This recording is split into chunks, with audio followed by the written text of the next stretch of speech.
Okay, so as we continue in our series of messages on God's design for men and women, I want to look today at one of the most important passages on our subject in the New Testament.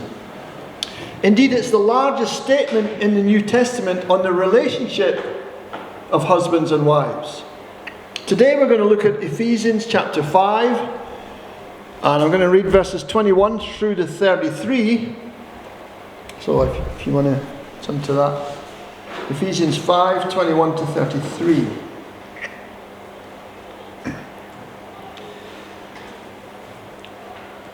Submit to one another out of reverence for Christ. Wives, submit to your husbands as to the Lord. For the husband is the head of the wife, as Christ is the head of the church, his body, of which he is the Saviour.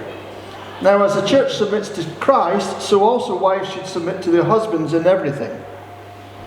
Husbands, love your wives just as Christ loved the church and gave himself up for her, to make her holy, cleansing her by the washing with water through the word, and to present her to himself as a radiant church without stain or wrinkle or any other blemish, but holy and blameless. In the same way, husbands ought to love their wives as their own bodies. He who loves his wife loves himself. After all, no one ever hated his own body, but he feeds and cares for it just as Christ does the church. For we are members of his body. For this reason, a man will leave his father and mother and be united to his wife, and the two will become one flesh. This is a profound mystery, but I'm talking about Christ and the church. However, each one of you also must love his wife as he loves himself, and the wife must respect her husband. So Paul is writing here to the church in Ephesus, a major city in Asia Minor, where he spent 3 years establishing the church, and that's in Acts 20 verse 31.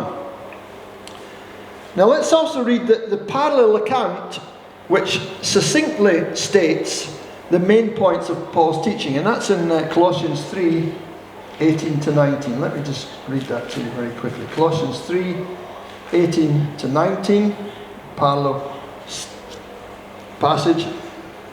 Wives, submit to your husbands as is fitting in the Lord.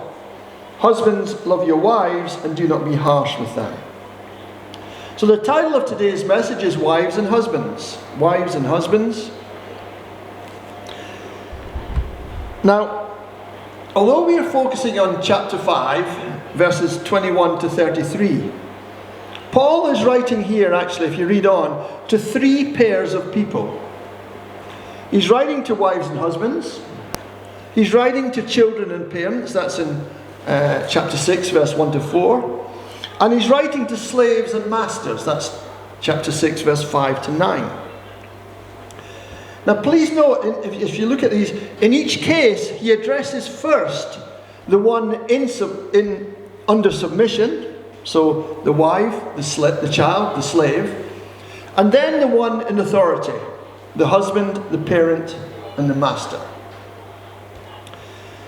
And so I just want to start with a brief summary of the passage, drawing on material from George Knight III, before looking in detail at verse 21, and the question of mutual submission. Then we'll consider submission, what that means in practice. Are there any limits to submission? Before finally running through the verses, considering the role of the wife and that of the husband, and how the husband-wife relationship is an analogy of Christ and the church. So just a brief summary.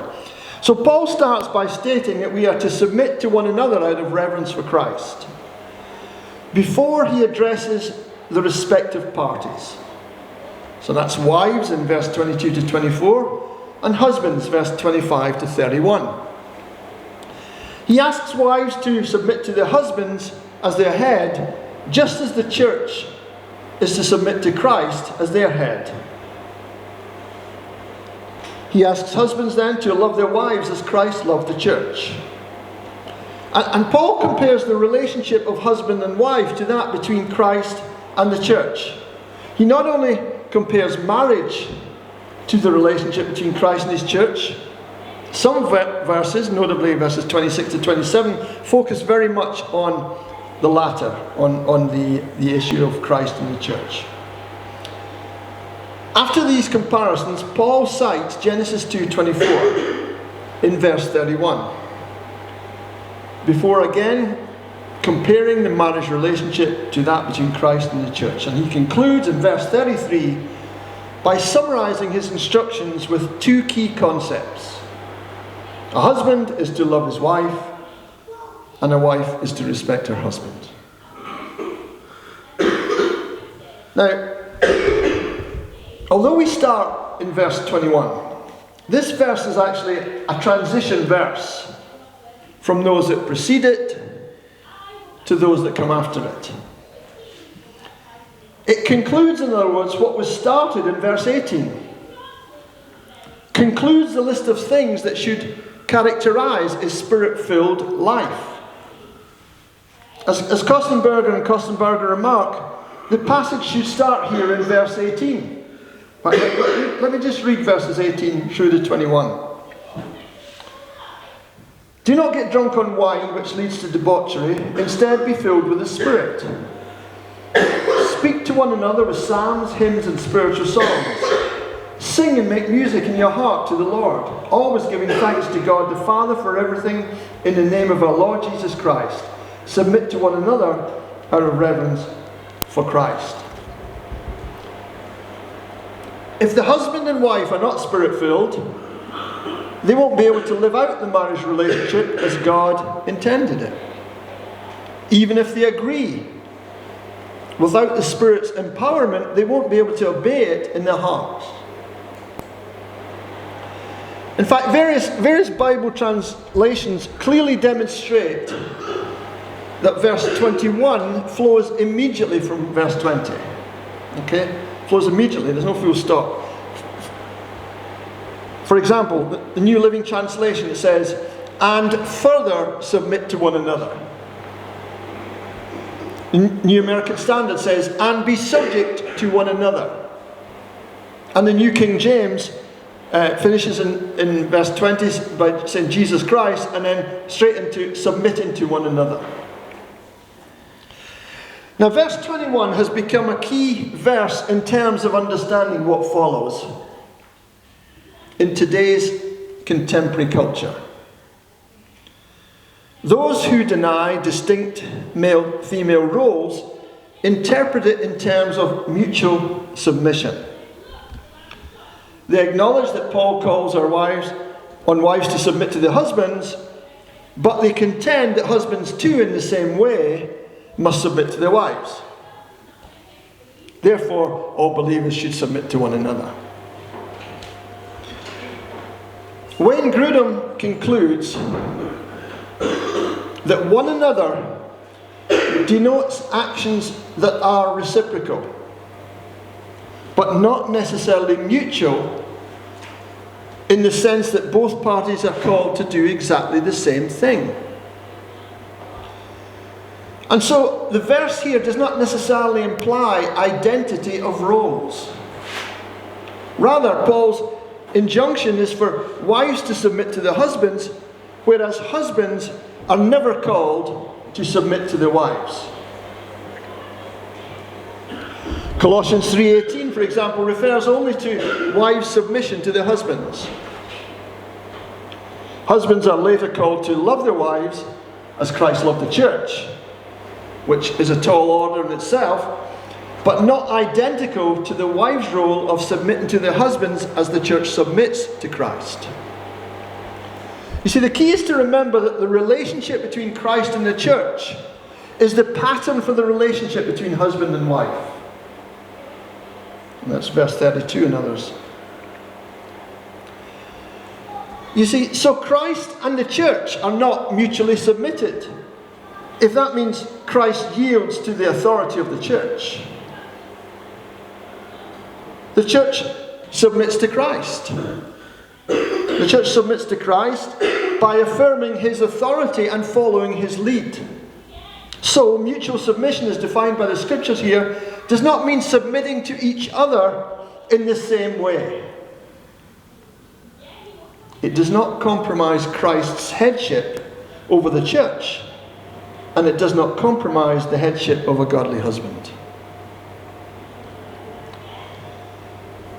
As Grudem and Piper note, one another, submit to one another. One another does not mean everyone to everyone, as evangelical feminists would like. Rather, it means some to others, some to others.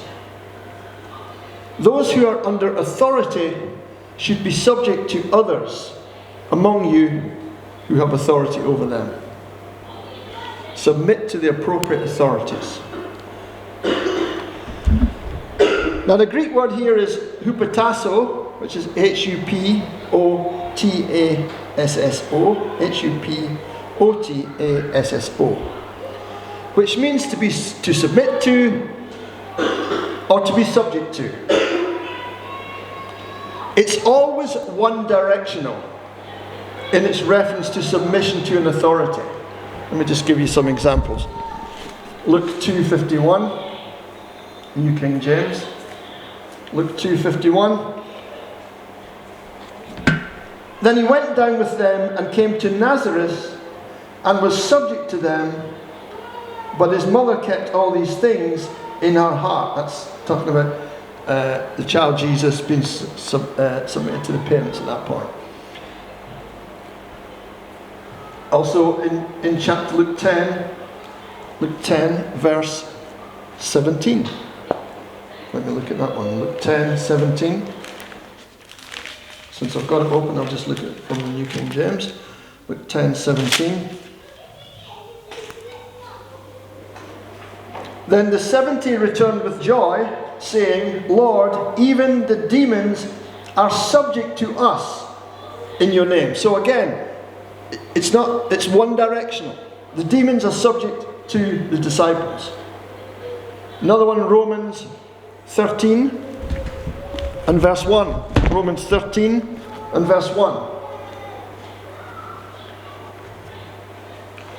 13 verse 1. Everyone must submit himself to the governing authorities, for there's no authority except that which God has established. So again, submission is one directional. It's between the people to the governing authorities.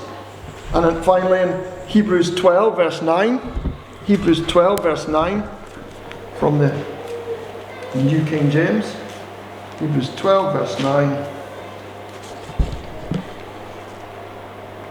Furthermore,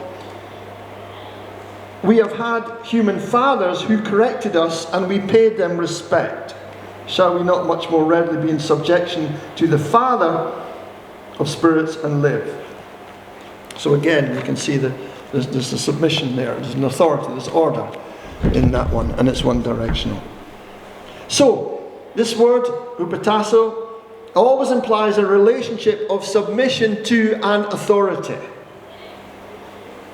I take you back to verse 21. Submit to one another, that is, some to others, out of reverence to Christ.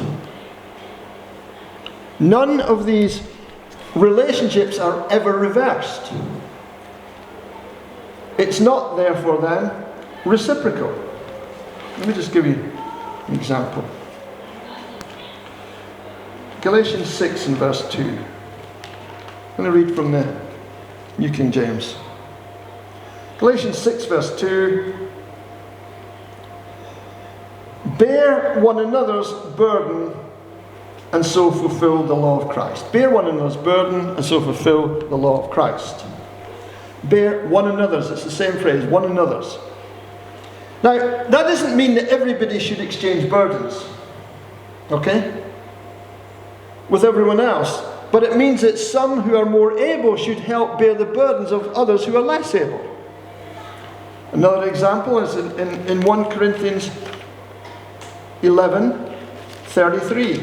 1 Corinthians 11:33, looking at the King James again, New King James, says, Therefore, my brethren, when you come together to eat, wait for one another. Now that doesn't mean that everyone to everyone. That doesn't mean that all should wait. Wait to one another. but it means that some who are ready should wait for the others who are late. Some to others. Okay. Now, we spoke earlier that Paul, in his letter, is writing to three groups of people. Consistency then would demand that we interpret the first pair, that's wives and husbands, in the same way as the following two pairs: children to parents and slaves to masters, if you're being consistent. So clearly then, mutual submission in the same way is not a realistic option when it comes to these latter two pairs. It's not realistic to have mutual submission, children to parents, slave to masters, is it? So when we read the passage then in context, Paul then goes on after verse 21 to explain what he means. He goes on to explain what he means. That's in verse 22 to 24. Wives, submit to your husbands as to the Lord, for the husband is the head of the wife, as Christ is the head of the church, his body, of which he is the Saviour. Now as the church submits to Christ, so also wives should submit to their husbands in everything. So he goes on to explain. When it comes to children and parents, that's in chapter 6, verse 1 to 3. Children, obey your parents in the Lord, for this is right. Honour your father and mother, which is the first commandment of the promise, that it may go well with you, and you may enjoy long life on the earth. And when it comes to servants and masters, chapter 6, verse 5 to 8. Slaves, obey your earthly masters with respect and fear and with sincerity of heart, just as you would obey Christ. Obey them not only to win their favour when their eye is on you, but like slaves of Christ, doing the will of God from your heart. Serve wholeheartedly as if you were serving the Lord, not men, because you know that the Lord will reward everyone for whatever good he does, whether he is slave or free. So in each case then, Paul tells those in authority how they are to act. And he tells them they are to act in love and thoughtfulness and fairness. And you can read about that in verse 25 to 33 of our passage. In 6:4, verse 4 it says, tells them how to act. You see, so he's already made it clear that children have to obey their parents. Now in verse 4 he says, fathers, do not exasperate your children, instead bring them up in the training and instruction of the Lord. He's telling them how to act now. And again, when it comes to the masters, verse 9 of chapter 6. And masters, treat your slaves in the same way. Do not threaten them, since you know that he who is both their master and yours is in heaven, and there's no favoritism with him. So he's telling them how they are to act towards one another. Right. But he doesn't tell them to submit to the wives. He doesn't tell the parents to submit to their children. He doesn't tell the masters to submit to the slaves. So wives, husbands, do not practice mutual submission in the same way. Besides, Paul goes on and says, he calls the husband the head of the wife, and therefore the one to whom she should submit, the verse 24 says, in everything. The mutual submission then that sets the tone, it sets the tone, does not therefore rule out specific and different roles and relationships to which husbands and wives are called. Wives should submit to their husbands, while husbands are to love their wives. Marital roles then are complementary, they're not interchangeable. That being said, of course, within a healthy Christian marriage, there will be large elements of mutual consultation and seeking of wisdom, and most decisions in a good Christian marriage, most decisions will come by consensus between husband and wife. Now, one final thought on this before we move on. The voluntary yielding to others is a characteristic, actually, of the Christian community, and is urged elsewhere in the New Testament. So, it's a good principle. It just doesn't negate what was to come. It's a good principle. It's urged elsewhere. For example, in Philippians 2, 3 to 5.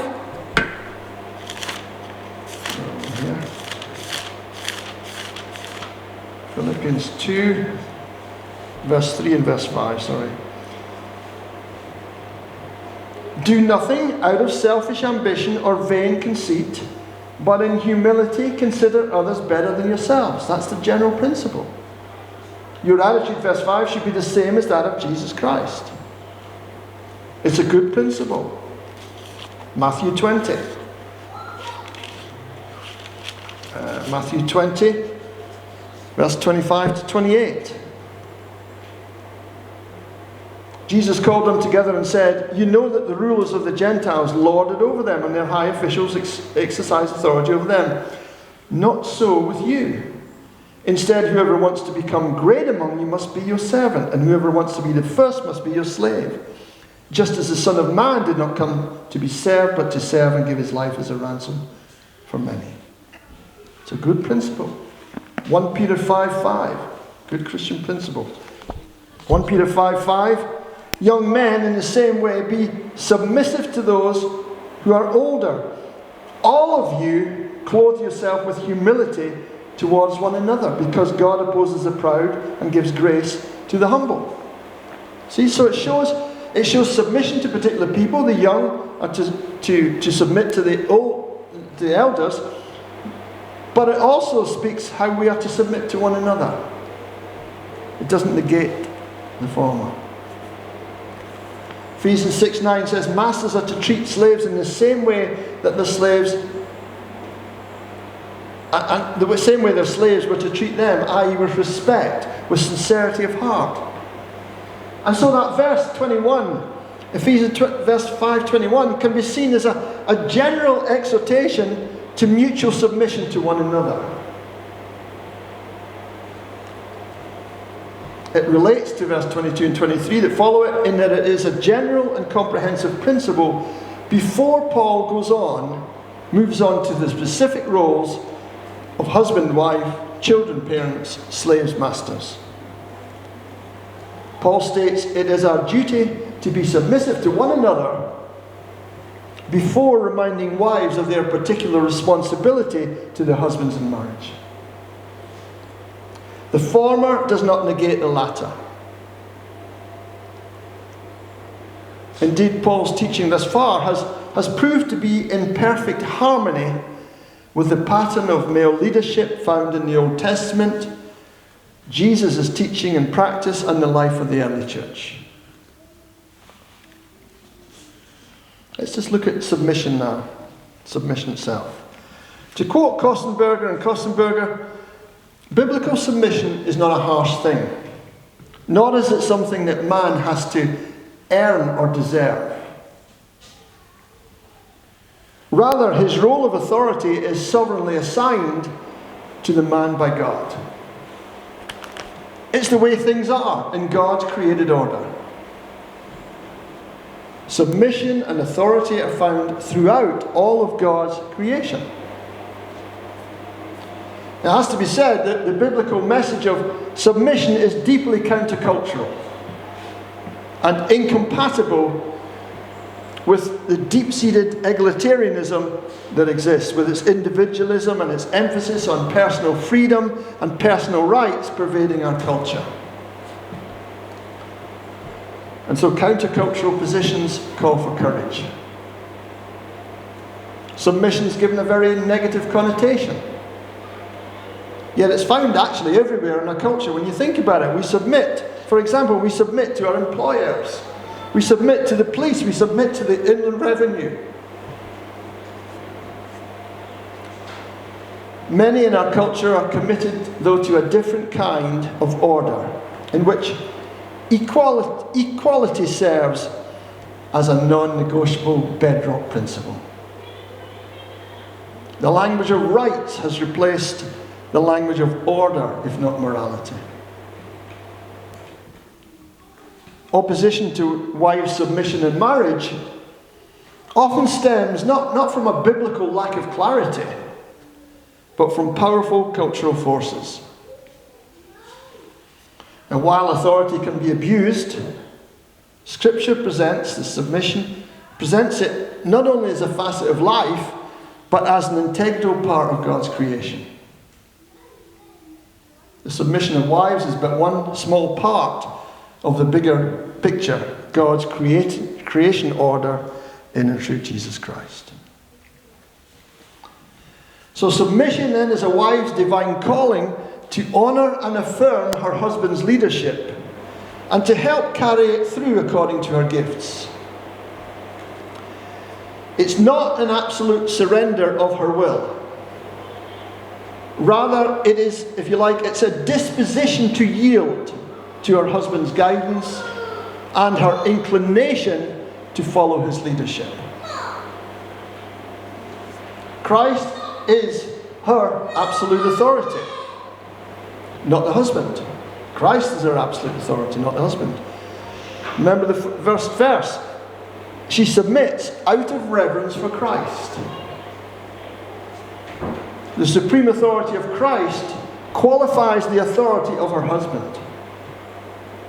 For example, she should never follow her husband into sin. For example, not to steal with him, or get drunk with him, or savour pornography with him, or develop deceptive schemes with him. Even where she may have to stand with Christ against the sinful will of her husband, she can still have a spirit of submission, a disposition to yield. Now,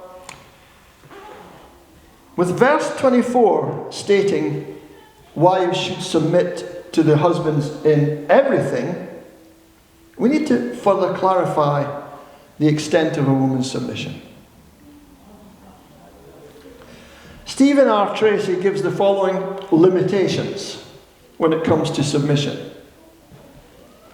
He says this, he says, a wife must not submit to her husband, submit when obedience to him would, number one, violate a biblical principle. Number two, where it would compromise her relationship with Christ.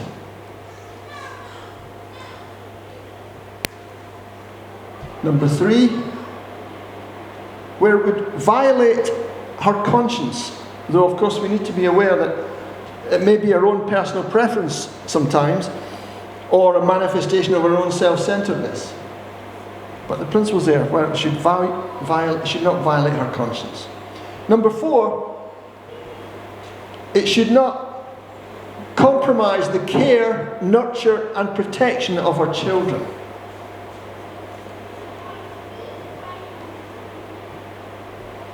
Number five, and we've already touched on this, she must not submit when it would, number five, enable or facilitate her husband's sin.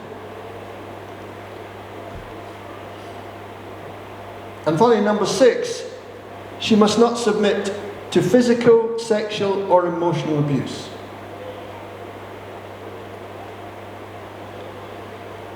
While man's headship in the home and in church entails authority, it's within this context of a husband's or a male church leader's duty of care and responsibility. Remember, husbands are to love their wives and to care for them. That's in verses 25 to 30. And elders, they are to be servants and they are to be a good example. A couple of scriptures there. 1 Peter 5:3. Let me find that.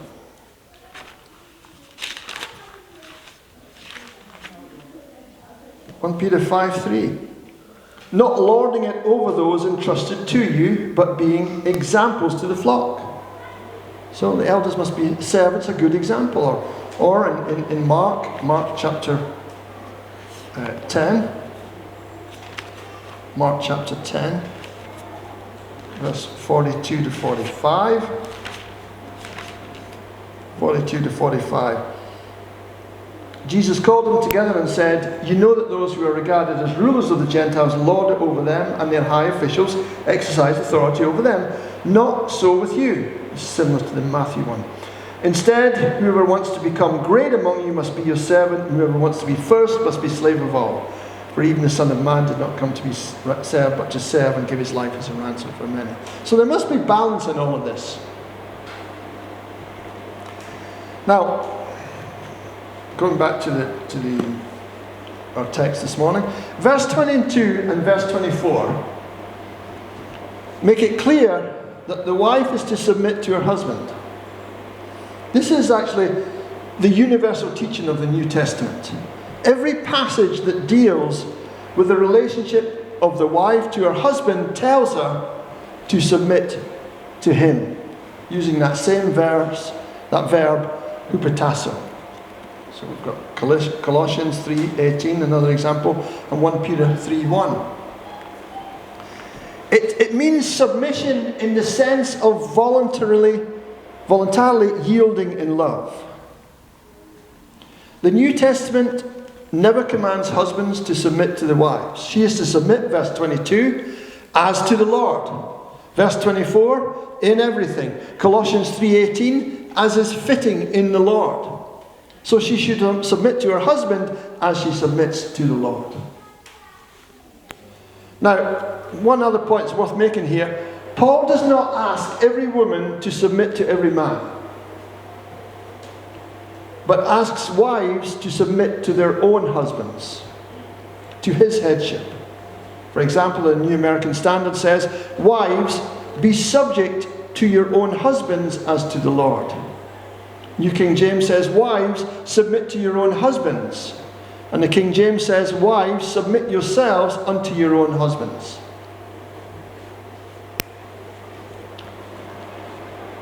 Verse 23 tells us the husband is the head, the authority. Christ is the head of the church, as the authority over it. In the same way, the man is over the wife. Verse 24 gives the extent to the wife's submission in everything.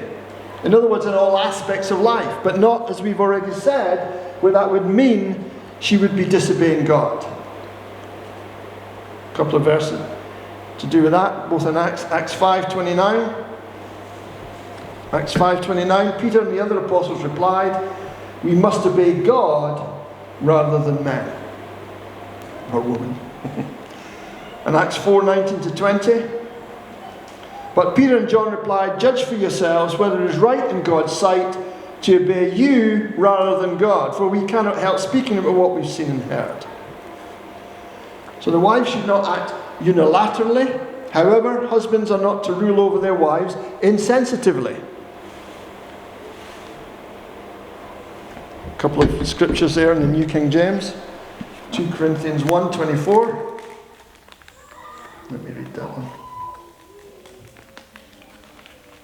Husbands are not to rule over their wives insensitively. 2 Corinthians 1:24, New King James. "Not that we have dominion over your faith, but are fellow workers for your joy, for by faith you stand." And in 1 Peter 5:3, we've looked at this already. 1 Peter 5:3.